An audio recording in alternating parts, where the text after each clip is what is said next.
early motivation or early connection for you The to early connection with music Yeah. as such arises from an insight that I got from the very earliest work that I did in biology. My first work as my PhD thesis was to use experimental information on two proteins in the heart, the channel proteins as we call them, to understand the process of the rhythm of the heart. And what I did was to build a mathematical model. And what I realized from that is that the model is a process. It's, how best to put it, if you ask the question, where is the rhythm of the heart? Yeah. Well, of course, there's an obvious answer in one sense. You can feel it, bump, bump, bump inside you. Yeah. But that is a process. It isn't the molecules themselves. It is the process that those molecules enable to happen. Yeah. And I therefore thought the best way of answering reductionist views like the selfish gene, Yeah. genes created as body and mind, Yeah. which I think is just wrong. Yeah. Instead of that, I said, well, no, it's the processes that actually control the molecules. Yeah. I've got the standard biology has got causation the wrong way round. Yeah. It is what the organism as a whole does to constrain the molecules, Yeah. which generates the process. If there was no life, there wouldn't be the process. True. So, in a sense, it's good old process philosophy rather than thing philosophy. I think Yeah. that's the way to put it. Yeah. Now, that was the connection with music in relation to my own thinking. Yeah. But actually becoming a musician of Yeah. kind Yeah. myself was a very late development. Yeah. It arose in connection with discovering the Occitan language in the south of France. Because about 50 years ago, when Yeah. I was, well, probably about 35, I think. Yeah. Anyway, about 50 years ago, Yeah. I bought an old ruin, a house in the far south of France. Yeah. Happens by chance to be very near the town, Ribérac, where Ahmed Daniel, the greatest of the Occitan troubadours, Yeah. was born, and Wow. where he composed his Grand Sestino. Wow. Mm.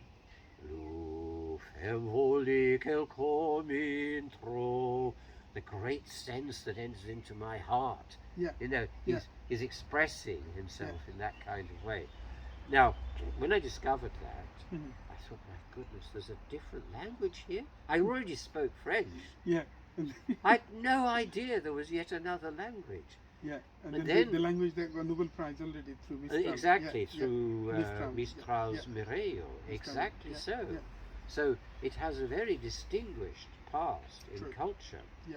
And even in medieval times, which is when Ahmed Daniel flourished, he flourished about 1180. So Yeah. something Yeah. like Yeah. 800 years ago. Yeah. Now, he was so admired by the great Italian poet coming about 100 years later, Dante Alighieri, Yeah. who wrote the Divine Comedy, Divine Comedy. Yes. that Dante describes Ahmed Daniel as il miglior fabbro in a natural language, as the best. Wow. Dante. Dante himself Himself. describes Ahmed Daniel as Wow. il miglior fabbro, the best artist in a maternal language. Unbelievable. Now, Mhm. better than that, Mhm. in Canto 26 of the Mhm. Purgatorio, which Mhm. is the second Mhm. of the three books that form the Divine Comedy, he makes Arnaud speak. He puts Arnaud in purgatory because he loved a woman. Yeah. Well, that's. Yes, okay. Well, that's a particularly very poor Christian concept of Yeah. love, of course. Yeah. It's somehow forbidden. Anyway, that's why Arnaud is in purgatory. But Canto 26 has 2 to 3 verses written not in Italian. Yeah. He wrote it in Occitan because he makes Arnaud speak his own language. Right. Aro vous pray per quel valor que rugido al som de l'escalino, souvenez-vous à tem de Madour. Mhm.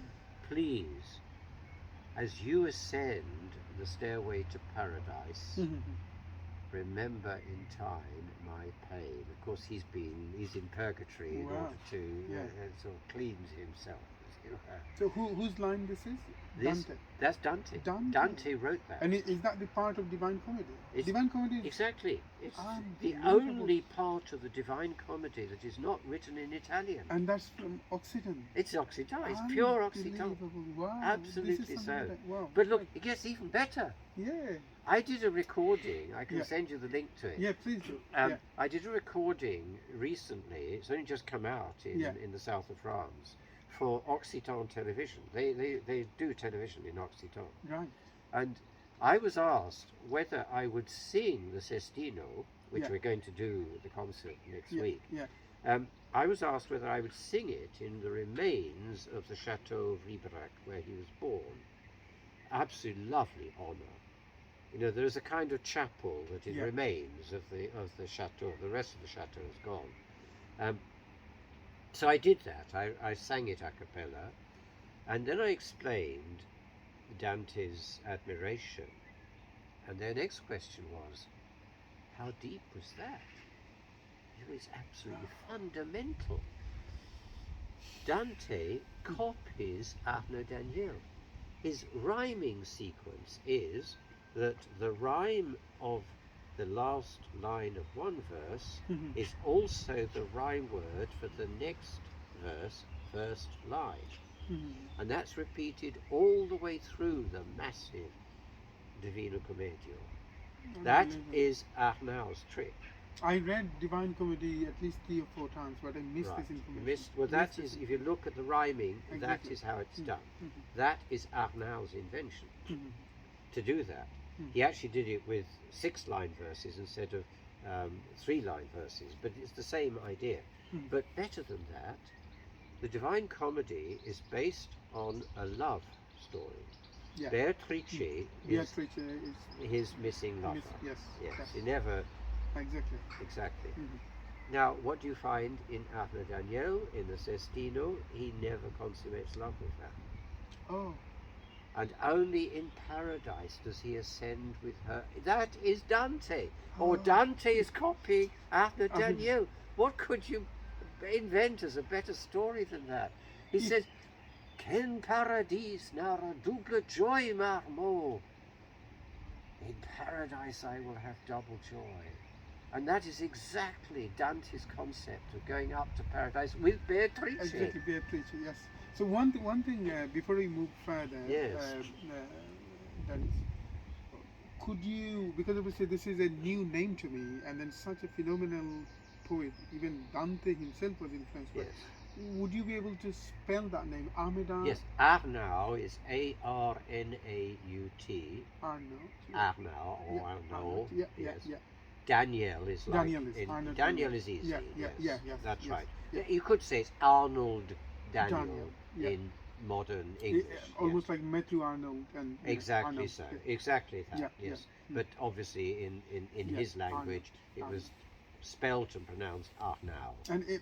have those poems been translated in English?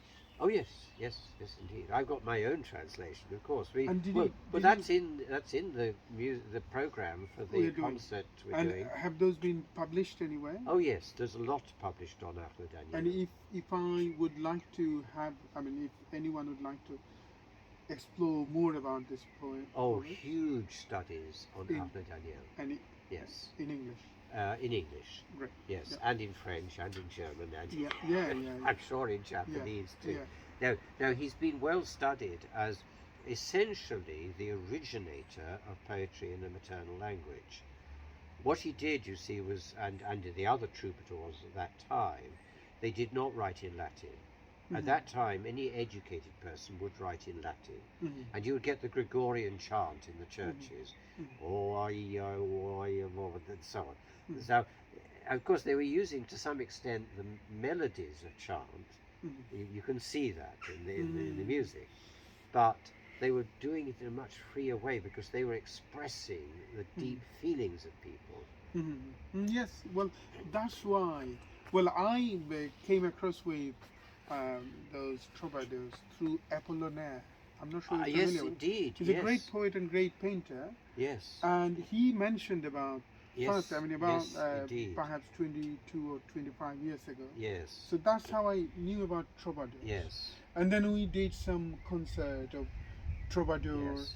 with Indian classical music, because the Right. ethos of love almost same, It's almost the same. and yes. especially the Vaishnavism. Yes. That is also a medieval philosophy Yes. inherited from Hindology, Yes. Hindu mythology. Sure. And in medieval times, perhaps about Vidyapati, Chandidas, they wrote many Sri Krishna Kirtan.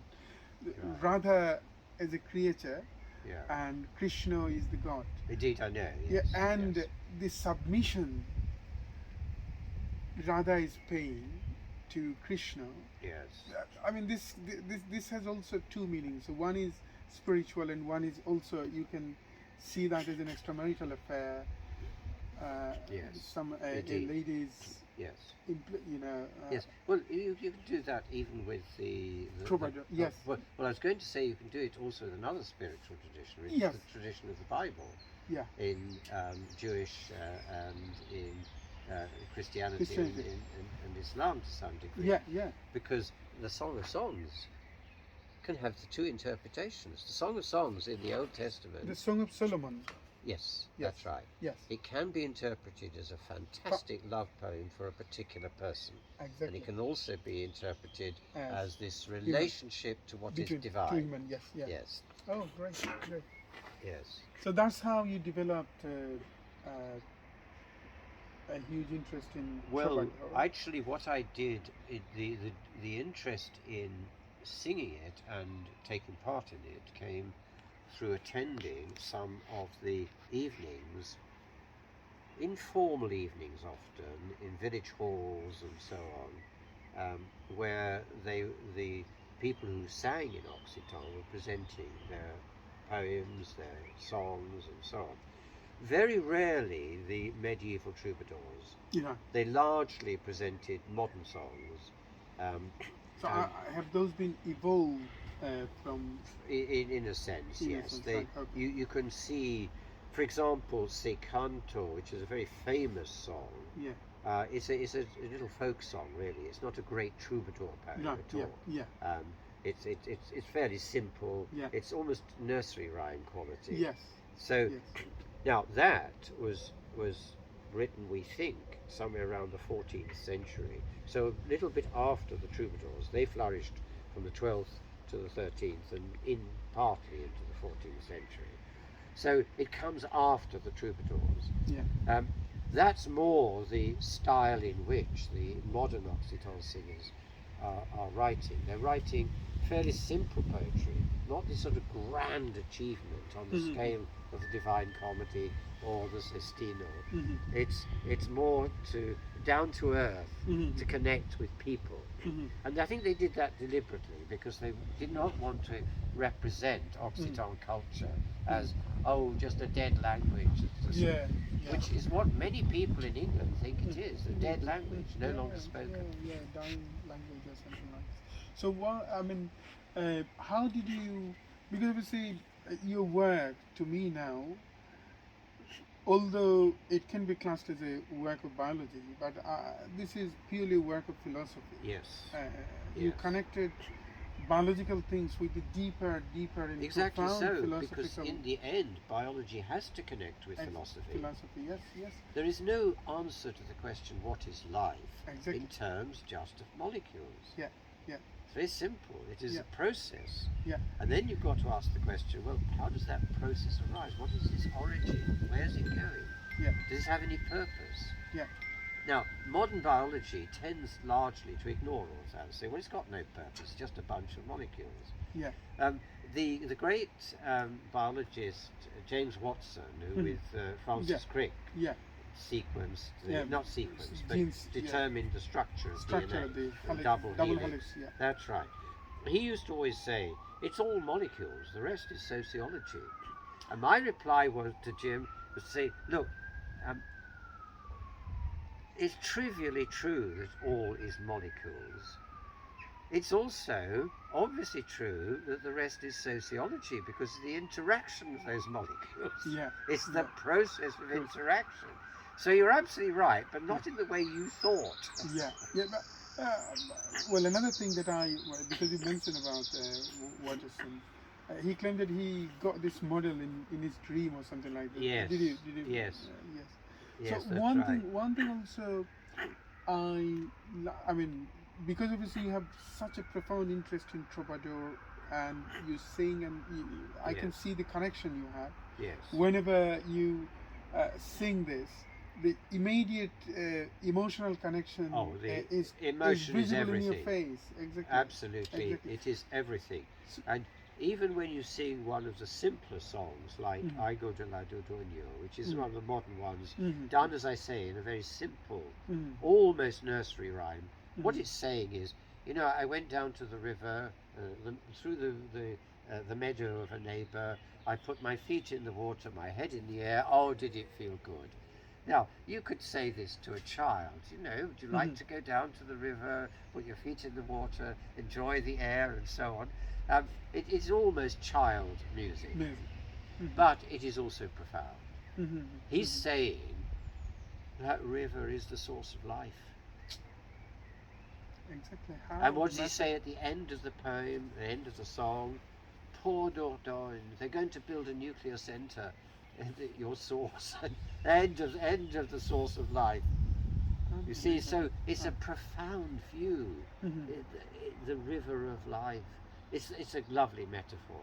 Yeah. So did So you, whenever you explored or sort of you started uh, having journey in exploring the beauty of those metaphors, and especially the love. yes, Troubadour's main theme is it love, was love. Yes, but fin amour. but Yes, not in a shallow way. Love no, no, goes never, deeper and deeper and deeper never. and No, deeper. they were Uh, not interested in the mechanics of love. exactly, No, exactly. their interest was in the emotions Yeah, and the soul of a person transcendental. that Yes. is transcendent in that sense. Yeah, yeah. And that's why they called it fin amour, meaning pure love. Pure love. Yeah, It is, um, yes, of course, there is a mechanics to yeah, how we make love, yeah, yeah, obviously so. yeah. But that is again to mistake the print molecules with the message. The connection with another person is a process. It's not what you can do with your body in interaction with the other body. Yes, of course that happens. That's natural. But that is an expression of the fact that you feel so much for this person that you're prepared to do that. That's, I think, the right way to put it. So when what's your idea of love in that sense? Because you love Troubadour, and you are intrigued by the narrative of love in Troubadour as well, and also you have a very spiritual connection with Buddhism Yes. as well. Yeah. So this is also about another form of love. Indeed so. And then Yes. obviously the Vaishnavism. I'm not sure whether and that's you are currently doing fusion with Vaishnavism and Baul, and Yes. this is absolutely similar. Yes. Indeed. Some of those, if you read some of those translations, you would perhaps say, "Oh, this is Troubadour. Yes. This is the part of Troubadour." Exactly. Yes. It's so exact, so Exactly, so that's near, right. and such Yes. a great affinity. And sometimes you see whether you may end up with an impression, "Oh, this has some sort of connection or something like." So, I mean, if I just simplify my question, Yes. with your expanded a wider journey in Troubadour, Vaishnavism, and especially Buddhism, Yes. and literature, philosophy. Uh, if you connect those things with your idea of love, what's your idea of love now? I think it is the essence of the question, who are you?